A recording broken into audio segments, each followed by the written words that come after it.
The documenting of life has been around for centuries, revealing through the lens the actuality of life as it is. It not only presents life in the present, but details the past, giving a look at life through the director's mechanical lens. Its aim is to reveal what is already there, what is already taking place, without intruding on the subject at hand.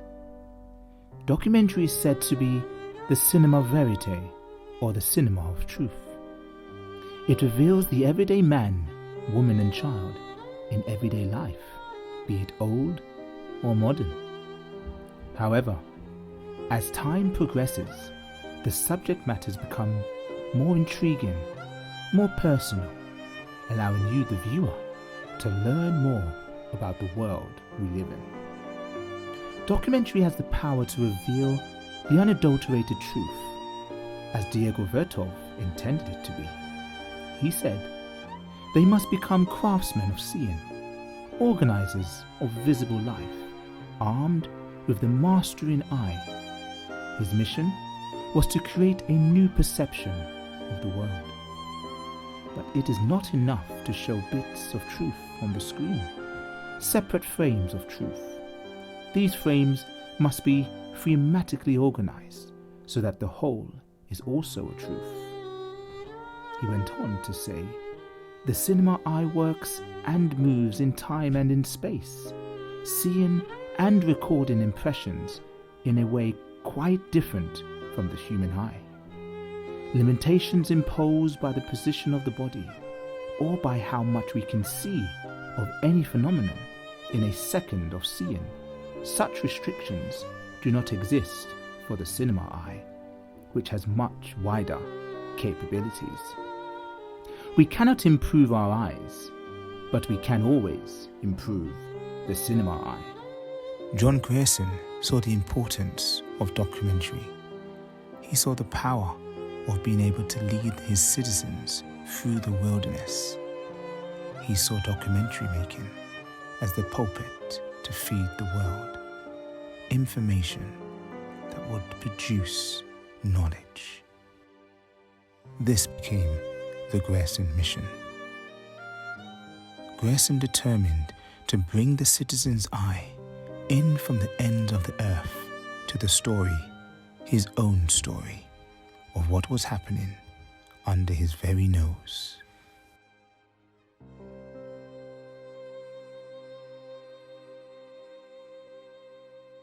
In times past, documentary films were called actuality films, and my films are no different. My desire is to project a beam of light into the darkened corners of human experience in order to inform, educate, and enlighten. As a filmmaker, I have a passion of telling other people's stories. As I've journeyed through life, I have met the most remarkable people with the most compelling narratives. I've used my lens to tell their story for the world to see, uplifting and inspiring generations. But now, the tables have turned. Now the lens has rotated. Now that story is my very own.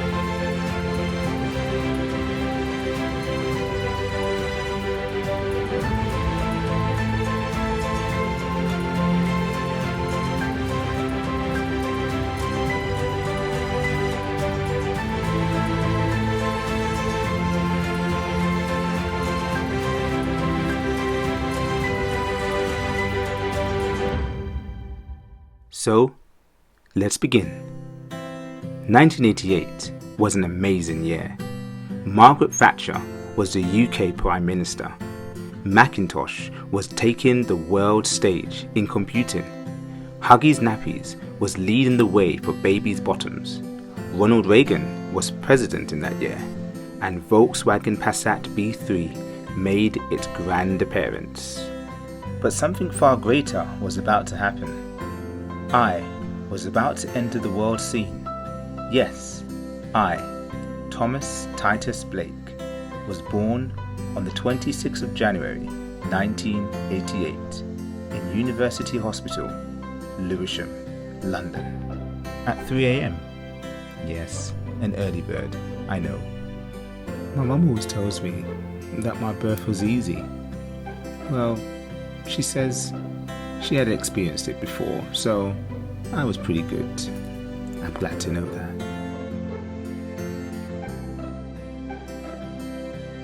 So, as you can imagine, my dad and mum were over the moon at my birth. Their third son. Why wouldn't they be? They have a beautiful little baby boy now. And I think I actually stole their hearts. Now, naturally, my mum did want a girl. I mean, after having 2 boys, a girl would have been ideal. Well, she had to deal with me. I was, well, not the girl she wanted, but I had those cute little eyes that maybe made her think about one. Now, it was reported, now may I emphasize, it was reported, that I was spoilt. Being the youngest, sometimes that tends to be. And that, well, when I would annoy my brothers, I would run to my mum for safety. I can't verify this. Well, I can't verify it 100%. There was times that I ran to my mum, but that was just to get away from my bigger brother.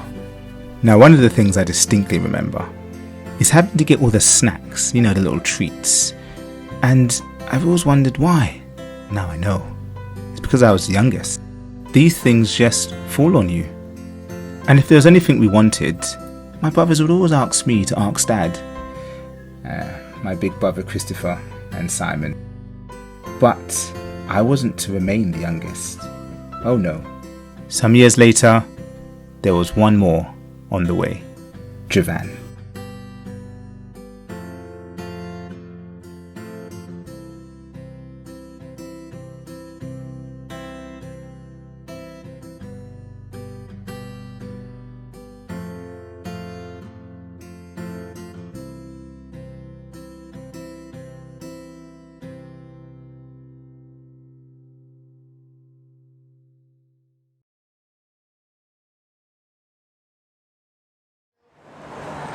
Go on then, say the word.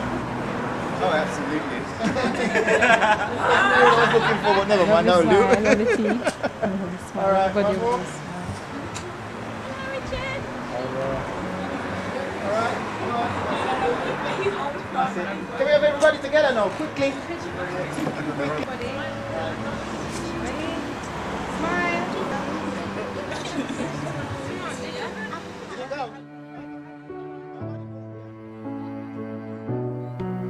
Yes, it was the happiest day of my life. The 16th of March, 2009. I was joined in holy matrimony, as they say, to my wife. And this was the beginning of a new journey. Leaving my father and my mother, and now joining with my wife to be one. The scriptures say, "Therefore shall a man leave his father and his mother, and shall cleave unto his wife, and they shall be one flesh." So, our journey now began, and together we would fight the battles that we had to come.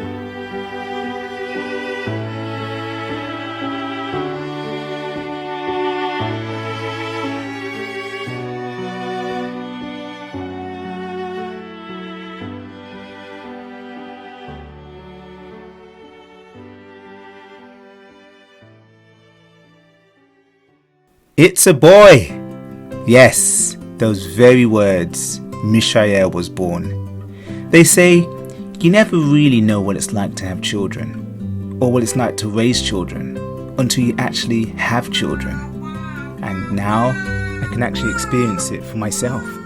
You see, when I was growing up, I didn't really understand why my dad said, "Don't touch this, don't do that, don't go here, don't do this." But now, after experiencing it, telling Mishael, "Don't touch that, don't do that," finally, I was able to say, "Dad, you was right. I now understand what you meant."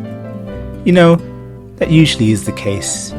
When children grow up and become adults, they normally look back to their parents and thank them for raising them.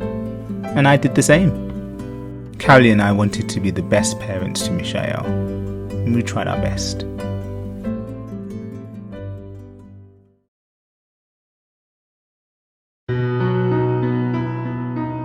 Thomas Titus Blake.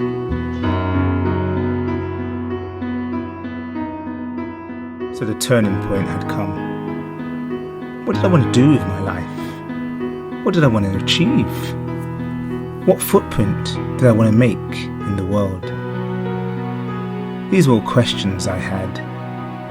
I had my wife, my son, but I wanted to do something more. So I studied. And I decided to make films. That's probably where it all started, really. The ambition to teach people about life, about families and children and politics and all the things that really matter to me. But something was deeper. Something was changing in me. And I expressed it through film. We decided to grow our family. Therefore, we had another baby boy, Hananiah, and Destelia, our baby girl. As time went on, I realized that society wasn't made for families. The society that I was growing up in. And it hit me. Jobs, ambition, power is taking me away from my children. And I couldn't allow that to happen. They needed their father, and I had to be there as much as possible.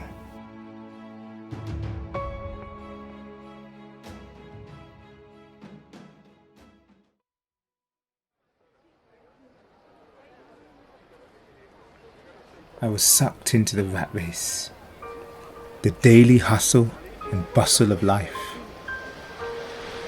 Was this happiness?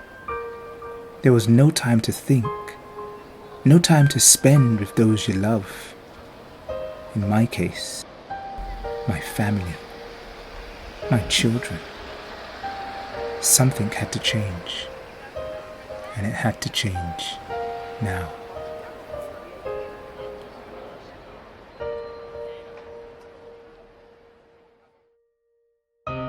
I was tired of the race to survive, the battle I faced every day of saying goodbye to my family. It was a pain I faced every time I left for work. The pull for money, houses, cars, ambition faded more and more.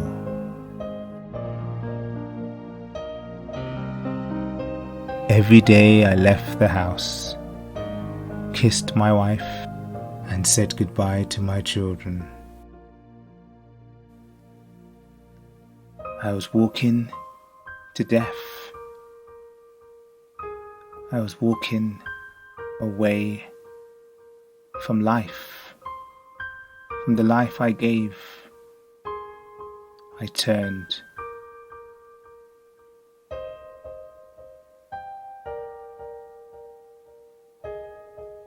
And my heart sank as the door closed. Another day away from my family. So I decided to make serious changes. If I was going to have more time with my wife and children, to get rid of the hustle and bustle in my life, then serious change needed to happen. I needed to live a much simpler life, a life that was fulfilling. So I returned home. And as a family, we decided to make a move that will be so dramatic in our life, but so necessary for the cause.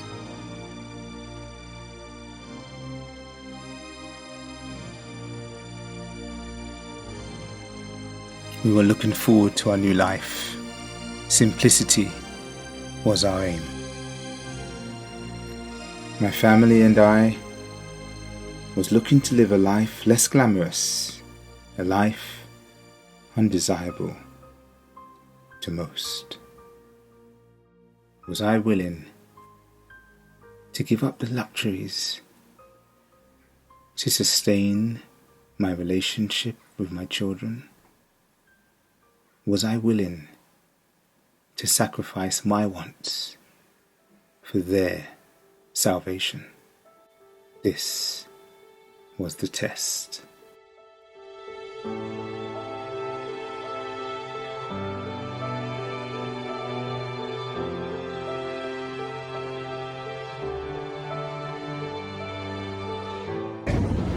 Okay, I'm in Amsterdam now on my way to Madrid, onto my gate.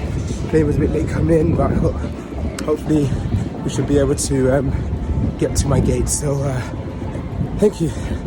I see you when I get to the plane for Madrid. Bye bye.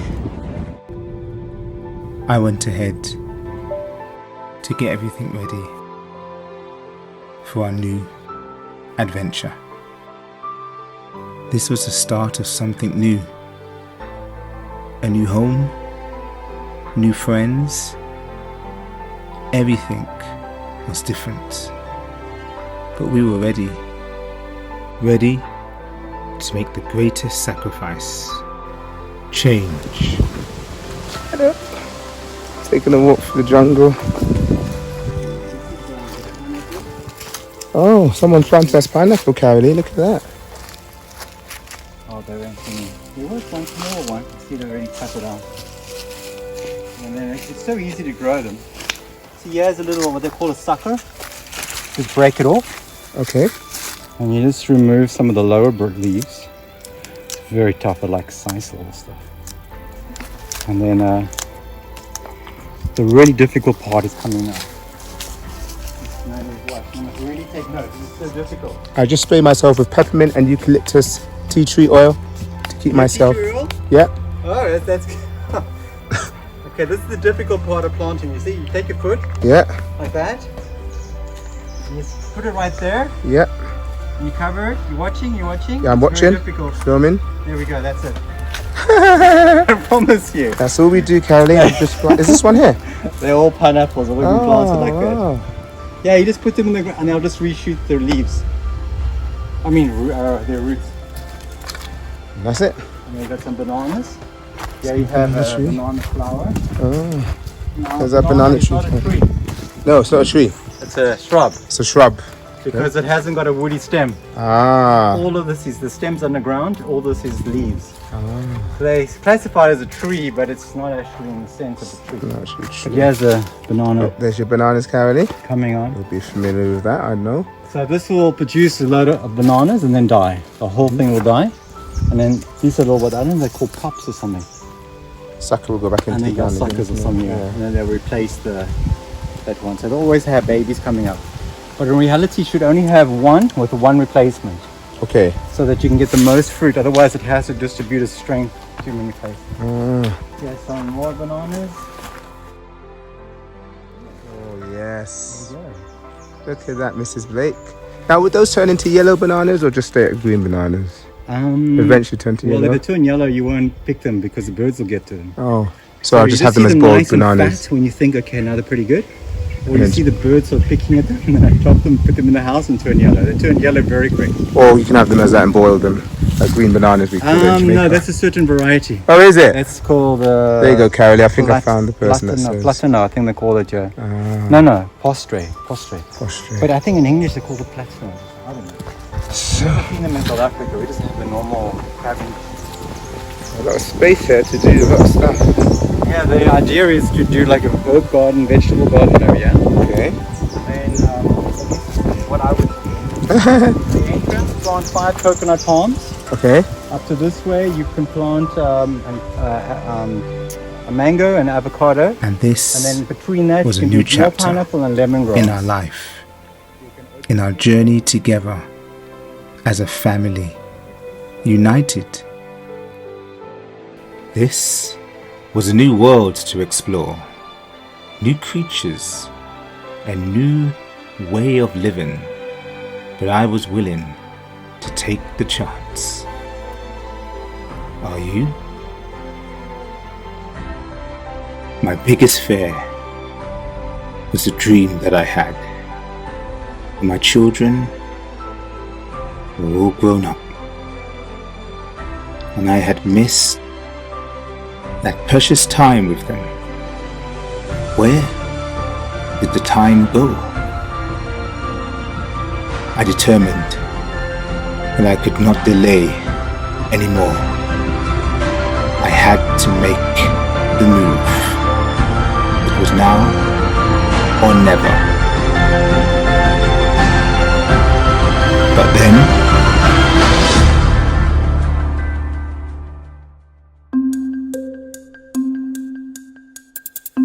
the coronavirus has devastated the airline industry. U.S. air travel has dropped 95% compared to last year, and the number of flights scheduled globally is down by 63%.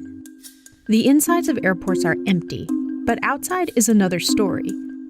While some airlines have started transporting cargo on passenger planes, more than 2/3 of the world's commercial aircraft are grounded. Time has now come for us all to do more.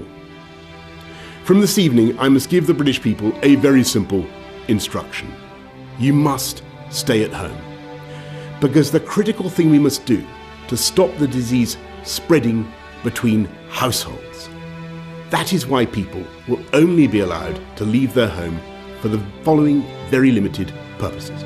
And from today, I'm being really clear that if people continue to flout the law, that they will be fined, and if appropriate, they will be arrested. But I do want to make the point that the vast majority here in Northamptonshire, and I hear countries around the world are rushing to secure supplies of masks as panic buying and hoarding spreads over fears of the COVID-19 my freedoms, my joy, my dream was taken away. The world was a different place, but my dream did not end.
Welcome to another day of vlogging for the COVID-19 coronavirus updates.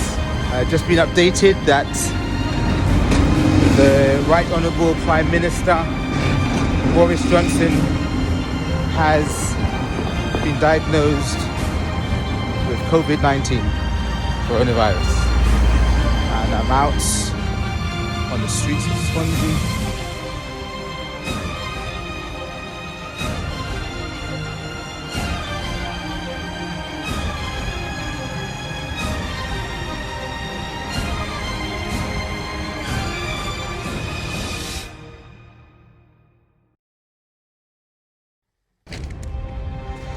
So, as of Monday this week, all stores have been advised to close who are not selling essential items, other than foods, etc. And I'm here. What's the time now? It's 1:57, and probably one of the most busiest places you can imagine in Swansea, and the streets are terribly quiet. Hello guys. And as you can obviously imagine, it's not normal, it's extremely unusual, but this is the world that we're currently living in now, this COVID-19 situation. And as you can see, 2 police officers there. They are literally patrolling the streets, just checking the people that are out and about. And as you can see around me, there's hardly anybody out.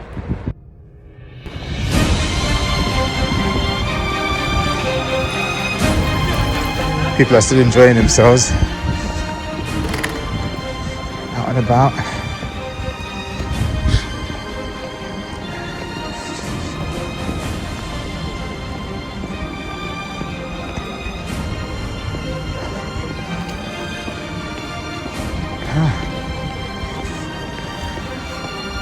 This is the world we are currently in now. We have police patrolling the streets, and I've actually been given a letter from my manager to say, if you get stopped on the streets, let them know that you're a key worker, you're important, and you're allowed to be out. That's what's come through. The Gestapo.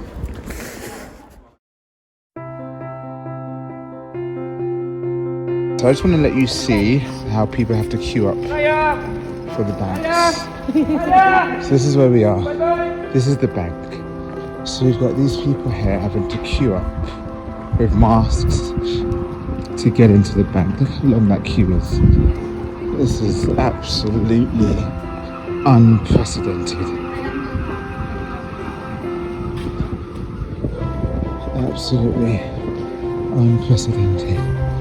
And as you can see, people here wear masks. Hey guys, I've just been in the market. I had to actually stand behind a little red line.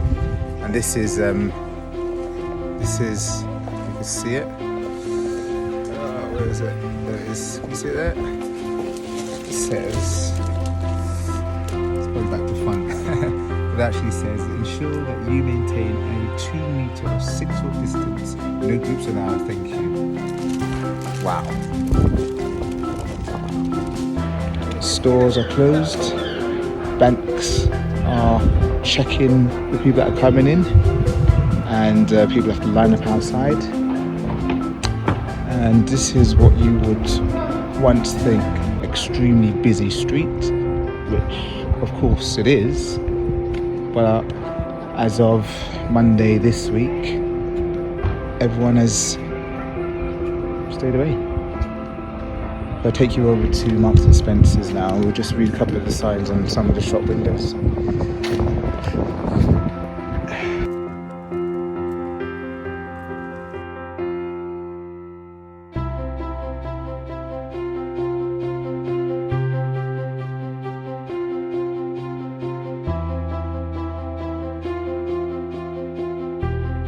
I mean, this is a normal working day where people are meant to be going out shopping, you know, buying the essentials that they need, but they can't because the stores have closed. Why? Because of this panic. So how has this affected me in my plans to go on my trip? Well, what it's done is it's closed down airlines and prevented travel into countries. Borders have been restricted, have been closed, and countries are not allowing people, particularly from Europe now, before it was Asia, China, and now the United Kingdom has been banned. Melissa, can you tell me what you can see around you and what's taking place now? What are you now experiencing in the current society? You share anything from what you're seeing around you? Do you speak English? I speak Okay. Israeli, Do you know why there's no one out at the moment? Where is everyone? A disease. Supposed to be a disease, Okay. and everyone's shutting down. Oh, No okay. need of it. You go the right way, yeah. Perfect. Thank you. shut down as this center, Sonji center. Yes, everything is closed, because this coronavirus is. Perfect. Yeah. Okay. Perfect. Sorry, everything is closed. Yeah. If it's closed, okay. Thank you very much for your help. Thank you. So this was the new normal, the new way of living. Normality? Well, this was it. This was now an acceptable way. Why did I miss that opportunity? Was it because of my own self, my own desires and wants? Excuse me. Making a little documentary. Could I get a testimony from you? Where's all your work colleagues? Are you guys being laid off as well or slowed down? I think his silence says it all. This is what's happening. Blue Arrow, where you're supposed to be going to get jobs. Everything's just shut down. As you can see, it's all quiet. Even the wedding shop. Look. So now you know the story of Thomas. And maybe, just maybe, it's your very own. The next time you hold your child in your arms, just think, what is real happiness to you? Is it really a life less ordinary? A life undesirable to most? Do not allow this opportunity to fly away. Very soon, the world will be a different place, and the time we spend with them now will be invaluable. Take a moment and think, is the rat race pleasing to you? Is this really the legacy you wish